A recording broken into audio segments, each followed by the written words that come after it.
school, I went through all those different phases that I experienced. Unfortunately, many of us have to go through a series of jail convictions and hitchhiking on down the highways and being flat broke, hungry, no money, nothing. This has been the extent of our lives, many of us. And I think the society here went wrong somehow and should be responsible to at least be concerned of what's taken place to the Indian world. The fact that in my situation, I only went to grade 5, and it's not even kindergarten today. It's of no value in this system anyway, nothing, absolutely.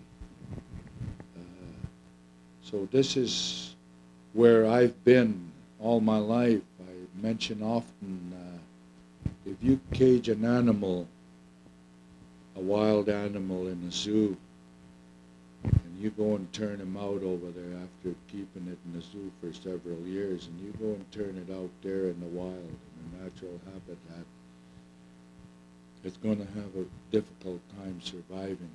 We're lucky if it'll survive. And it's no different with that mind stuff that they suppressed us with, that philosophy.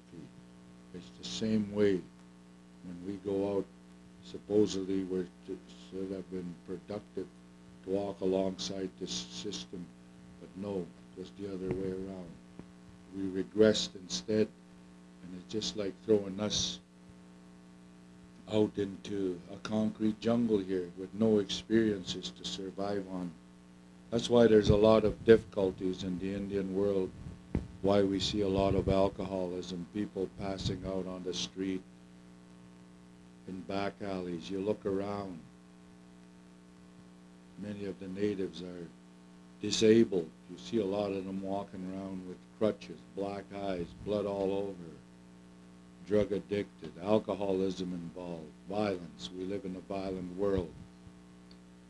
And to understand the actual causes of those things would stem from those residential schools.